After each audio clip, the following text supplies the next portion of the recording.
Good morning. It's Friday, November 29th, the day after Thanksgiving. And I hope all of you out there had a wonderful Thanksgiving. Had wonderful turkeys and wonderful other food to eat. And I hope that you have recovered from the massive amounts of food that most of you ate yesterday. And you can look forward to a wonderful day going forward. And in our great country, there are many good things to look forward to. But also, we have encountered many things in this country that are not so good. And one of those things is a rise in a particular form of criminality. And I am talking about bomb threats. Bomb threats have risen drastically in the last couple of years. And we all know that the president-elect of this country has had several bomb threats against him. But he's not the only person that has been threatened by a bomb or of some kind or other. These threats have been going on all over the country. And police forces have been inundated with requests to go to certain areas where innocent people who are not even famous, have been threatened. These attacks range from a full-scale bombing threat to something that's called swatting. Swatting is basically a phony. It doesn't exist. But somebody puts a call in and says there's a bomb about, and it forces law enforcement to run to an area or come to an area as quickly as they can. And it's a falsehood right from the beginning. It's a waste of valuable police time and effort. That in itself is a crime. Reporting something that really doesn't exist. That's the nature of a SWAT. And that tactic has become very popular in recent years. So there are many in law enforcement and other authorities who have acted quickly to ensure the safety of those who are targeted. Some well-known people like Matt Gaetz and Elise Stefanik and Pam Bondi. Those are political figures who were targeted. And there are other figures who were targeted that are not political. But this is a serious problem. And the FBI has issued a statement that it was aware of numerous bomb threats and swatting incidents against members of the incoming administration. So new nominees and appointees for the new administration have been threatened by these phony bomb attacks, right?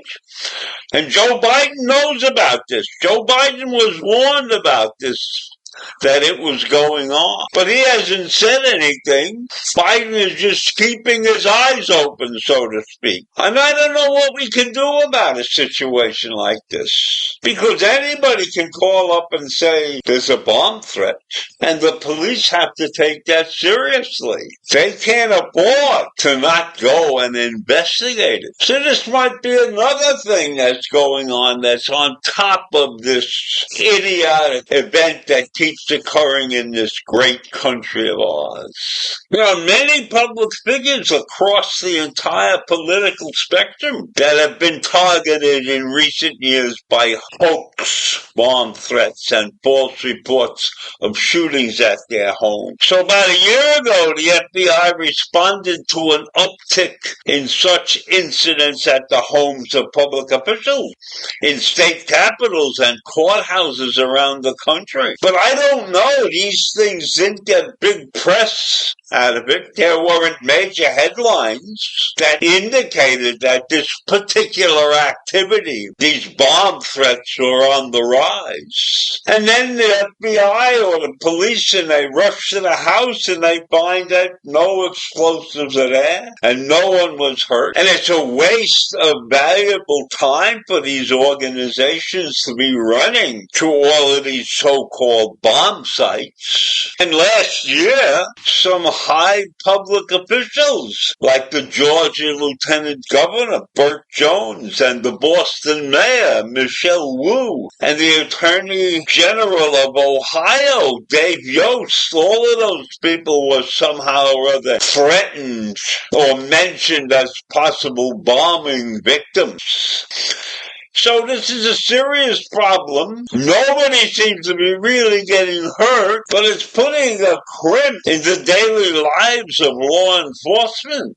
Because you can't ignore these threats. And maybe what has to happen is that those who threaten falsely like this, when they are apprehended, they have to take serious action against these people. This is not a minor crime. So if there was a punishment that made people aware of the fact that this is something that is being taken very seriously in our community, that we don't want this stuff to continue to happen. This isn't something that you appear before a judge and he says, give us $50 and go home and behave yourself. Maybe there's got to be some public service imposed upon people who will falsely report a bomb. It's a problem that has arisen, and fortunately, those who are victims are not seriously hurt, but it can shake up their lives. So the perpetrators of these crimes need to have some form of severe punishment, maybe a year or two of public service, maybe collecting garbage or something will teach these people a lesson. So I leave you with that. These phony bomb threats all across the country. Not good. Have a great day. Take care. Bye.